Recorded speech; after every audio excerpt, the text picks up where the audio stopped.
ಅಡುಗೆ ಫ್ಯಾಷನ್ ವ್ಲಾಗ್ಸಿಗೆ ಎಲ್ಲರಿಗೂ ಸ್ವಾಗತ. ಇವತ್ತು ನಾನು ಹ್ಯಾಪಿನೆಸ್ ಅಥವಾ ಖುಷಿಯಾಗಿರೋದು ನಾವು ಹೇಗೆ ಅನ್ನೋದು ನಿಮ್ಮ ಟೈಟಲ್ ನೋಡಿ ಗೊತ್ತಾಗಿರ್ಬೋದು.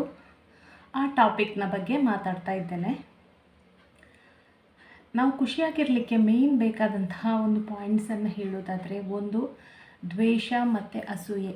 ಒಂದು ದ್ವೇಷ, ಆಮೇಲೆ ಮತ್ತೊಂದು ಹೇಳೋದಾದರೆ ಅಸೂಯೆ ಅಥವಾ ಹೊಟ್ಟೆ ಕಿಚ್ಚು ಅಂತ ಹೇಳ್ಬೋದು. ಹೊಟ್ಟೆ ಕಿಚ್ಚು, ಮತ್ತೊಂದು ಇನ್ಫೀರಿಯಾರಿಟಿ ಅಂತ ಹೇಳ್ಬೋದು. ಈ ಇಷ್ಟು ಭಾವನೆಗಳನ್ನು ನಾವು ಕಂಟ್ರೋಲಲ್ಲಿ ಇಟ್ಕೊಳ್ಬೇಕು.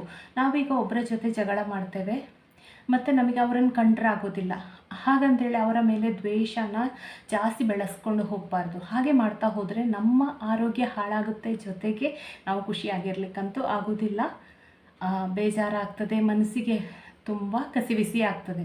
ಅದಕ್ಕೋಸ್ಕರ ಅವರಲ್ಲಿ ಯಾವ ಕೆಟ್ಟ ಗುಣ ಇದೆ ಅದನ್ನು ನಾವು ಇಷ್ಟಪಡೋದಿಲ್ಲ ಅಲ್ವಾ. ಅಲ್ಲಿ ಅವರ ಗುಣವನ್ನು ಇಷ್ಟಪಡಬೇಡಿ, ದ್ವೇಷ ಮಾಡಬೇಡಿ.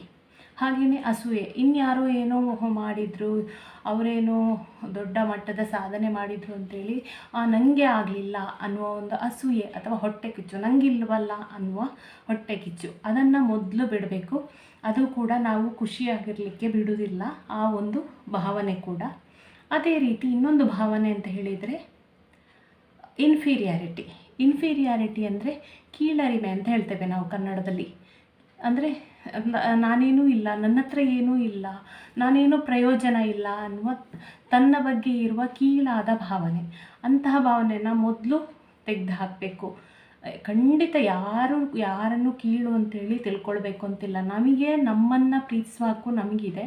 ನಾವು ನಮ್ಮನ್ನು ಪ್ರೀತಿಸಬೇಕು, ಯಾವಾಗಲೂ ಖುಷಿಯಾಗಿರಬೇಕು. ಮತ್ತೊಂದು, ಖುಷಿಯಾಗಿ ಇರಲಿಕ್ಕೆ ಪ್ರತಿಯೊಬ್ಬ ಮನುಷ್ಯನಿಗೆ ಕೂಡ ಹಕ್ಕು ಇದೆ. ಪ್ರತಿಯೊಬ್ಬ ಮನುಷ್ಯ ಕೂಡ ಖುಷಿಯಾಗಿ ಇರ್ಬೋದು. ಆ ಖುಷಿಯನ್ನು ಯಾರೂ ಕೂಡ ತೆಗಿಲಿಕ್ಕೆ ಸಾಧ್ಯ ಇಲ್ಲ. ನಾವು ಖುಷಿಯಾಗಿರಬೇಕು ಅನ್ನುವ ಫೀಲಿಂಗ್ ನಮಗೆ ಇರಬೇಕು ಅಷ್ಟೇ. ಖುಷಿಯಾಗಲಿಕ್ಕೆ ಇನ್ನೊಂದು ಕಾರಣ ಅಂತ ಹೇಳಿದರೆ, ನಾವು ಖುಷಿಯಾಗಿರಬೇಕು ಅನ್ನೋದು ನಮ್ಮ ಮನಸ್ಸಲ್ಲಿರಬೇಕು. ನಾವು ಖುಷಿಯಾಗಿ ಎಲ್ಲದೇ ಇರಲಿಕ್ಕೆ ಒಂದೊಂದು ಕೆಲವೊಮ್ಮೆ ರೀಸನ್ ಇರ್ತದೆ. ಯಾರೋ ಬಂದು ನಮ್ಮ ಹತ್ರ ಏನೋ ಕಷ್ಟ ಹೇಳ್ಕೊಳ್ತಾರೆ, ನನಗೆ ಹಾಗೆ ಆಯಿತು, ಹೀಗೆ ಆಯಿತು, ನನ್ನ ಲೈಫಲ್ಲಿ ಹೀಗಾಯಿತು ಅಂತ. ಆಗ ನಾವು ಅವರ ಕಷ್ಟನ ಕೇಳ್ತೇವೆ. ಅದನ್ನು ಕೇಳಿ ನಮ್ಮ ಮನಸ್ಸು ನೋವಾಗ್ತದೆ.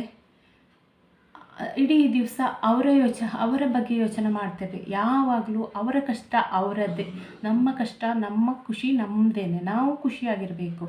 ಅವರ ಕಷ್ಟನ ನಮ್ಮ ಕಷ್ಟ ಅಂತ ತಿಳ್ಕೊಂಡು ನಮ್ಮ ಖುಷಿನ ನಾವು ಹಾಳು ಮಾಡಿಕೊಳ್ಬಾರ್ದು. ಹಾಗಂತೇಳಿ ಅವರನ್ನು ನೆಗ್ಲೆಕ್ಟ್ ಮಾಡಬೇಕು, ಅವರನ್ನು ಇದು ಮಾಡಬೇಕು ಅಂತಲ್ಲ. ಅವರು ಬಂದು ನಮ್ಮ ಕಷ್ಟನ ಹೇಳ್ಕೊಂಡಾಗ ನಾವು ಸಾಂತ್ವನ ಹೇಳ್ಬೋದು ಅವರಿಗೆ. ಅದು ಎಷ್ಟಾದರೂ ಒಂದು ಮನುಷ್ಯತ್ವ. ಒಬ್ಬ ಕಷ್ಟದಲ್ಲಿ ಇದ್ದಾನಂತ ಹೇಳುವಾಗ ಅವನಿಗೆ ಸಮಾಧಾನ ಮಾಡುವಂಥದ್ದು ಒಂದು ಮನುಷ್ಯತ್ವ, ಅದನ್ನು ಮಾಡಲೇಬೇಕು. ಹಾಗಂತೇಳಿ ಅವನ ಕಷ್ಟನೇ ನಮ್ಮ ಕಷ್ಟ ಅಂತ ತಿಳ್ಕೊಂಡು ನಮ್ಮ ಖುಷಿನ ಹಾಳು ಮಾಡಿಕೊಂಡು ಇಡೀ ದಿನ ಬೇಸರದಲ್ಲಿರೋದು ಖಂಡಿತ ಅದು ತಪ್ಪು. ಅದನ್ನು ನಾವು ಅವಾಯ್ಡ್ ಮಾಡಬೇಕು. ಅವರ ಕಷ್ಟನ ನಮ್ಮ ಕಷ್ಟ ಅಂತ ತಿಳ್ಕೊಳ್ಳೇಬಾರ್ದು ಯಾವಾಗಲೂ ಕೂಡ. ಇನ್ನೊಂದು ಪಾಯಿಂಟ್ ಅಂತ ಹೇಳೋದಾದರೆ, ಈಗ ನಾವು ಸೋಷಿಯಲ್ ಮೀಡಿಯಾದಲ್ಲಿ ಇರ್ಬೋದು. ಸೋಷಿಯಲ್ ಮೀಡಿಯಾದಲ್ಲಿ ನೋಡ್ತೇವೆ, ಏನೋ ಸ್ಯಾಡ್ ನ್ಯೂಸ್ ನೋಡ್ತೇವೆ, ಅಥವಾ ನಮ್ಮ ನ್ಯೂಸಲ್ಲೆಲ್ಲ ಏನಾದರೂ ಕೆಟ್ಟ ನ್ಯೂಸ್ಗಳನ್ನು ನೋಡ್ತೇವೆ. ಆ ಸಂದರ್ಭದಲ್ಲಿ ಏನೋ ಕೆಟ್ಟದಾಗಿರ್ತದೆ ಯಾರಿಗೋ, ಅದನ್ನು ತಿಳ್ಕೊಂಡು ಅದನ್ನು ನೋಡಿಕೊಂಡು ಇಡೀ ದಿನ ಅಯ್ಯೋ ಏನಾಯಿತು ಅಂಥೇಳಿ ನಾವು ಬೇಸರದಲ್ಲಿರ್ತೇವೆ. ಇಂಥ ಒಂದು ಸಂದರ್ಭಗಳನ್ನು ನಾವು ಅವಾಯ್ಡ್ ಮಾಡಬೇಕು. ಸೋಷಿಯಲ್ ಮೀಡಿಯಾದಲ್ಲಿ ಅಂಥ ದುಃಖದ ಸಂಗತಿಗಳು ಬಂದರೆ ಅದನ್ನು ನೋಡಬಾರ್ದು. ಅಥವಾ ನೋಡಿದರೂ ಕೂಡ ಅದನ್ನೇ ಇಡೀ ದಿವಸಕ್ಕೆ ತಗೊಂಡೋಗಬಾರ್ದು. ಅದನ್ನೇ ಚಿಂತೆ ಮಾಡ್ತಾ ನಮ್ಮ ಖುಷಿನ ಹಾಳು ಮಾಡಿಕೊಳ್ಬಾರ್ದು. ನಾವು ಖುಷಿಯಾಗಿರಲೇಬೇಕು ಅನ್ನುವ ಒಂದು ನಂಬಿಕೆ ನಮ್ಮಲ್ಲಿರಬೇಕು. ಪ್ರತಿಯೊಬ್ಬರಿಗೆ ಕೂಡ ಖುಷಿಯಾಗಿರಲಿಕ್ಕೆ ರೈಟ್ಸ್ ಇದೆ. ಪ್ರತಿಯೊಬ್ಬರೂ ಕೂಡ ಖುಷಿಯಾಗಿರ್ಬೋದು. ಆದರೆ ನಮ್ಮಲ್ಲಿ ಖುಷಿ ಇದೆ, ನಾವು ಖುಷಿ ಪಡ್ತಾ ಇರಬೇಕು, ಖುಷಿಯಲ್ಲಿರಬೇಕು. ಯಾವಾಗಲೂ ಖುಷಿ ಹೇಳುವಂಥದ್ದು ನಮ್ಮಲ್ಲಿ ಇದೆ ಅನ್ನುವ ನಂಬಿಕೆ ನಮ್ಮಲ್ಲಿ ಇರಬೇಕು ಅಷ್ಟೇ. ಈಗ ನಾನು ಹೇಳಿದ ಪಾಯಿಂಟ್ಸುಗಳೆಲ್ಲ ನಿಮಗೆ ಗೊತ್ತಾಗಿರ್ಬೋದು, ಹೇಗೆ ನಾವು ಇಡೀ ದಿನ ಅಥವಾ ನಮ್ಮ ಲೈಫಲ್ಲಿ ನಾವು ಹೇಗೆ ಖುಷಿಯಾಗಿರೋದು ಅಂತ ಹೇಳಿ.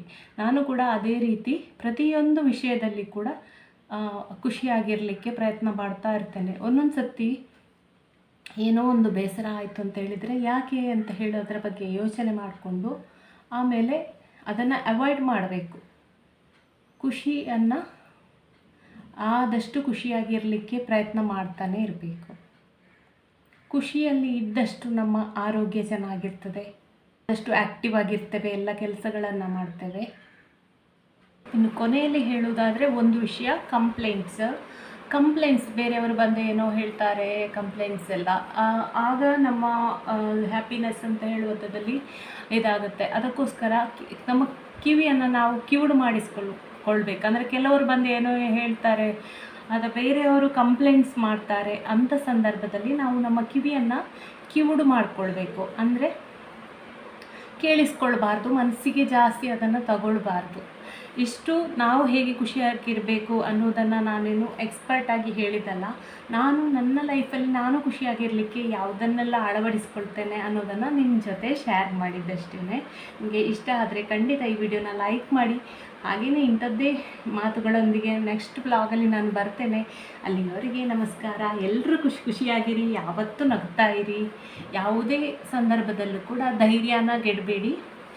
ಜೀವನದಲ್ಲಿ ನಂಬಿಕೆ ಇಟ್ಟು ಖುಷಿಯಿಂದ ಜೀವನವನ್ನು ಸಾಗಿಸಬೇಕು ಅಂತೇಳಿ ಈ ಮೂಲಕ ನಾನು ರಿಕ್ವೆಸ್ಟ್ ಮಾಡ್ತಿದ್ದೇನೆ ಎಲ್ಲರಿಗೆ ಕೂಡ. Thank you so much.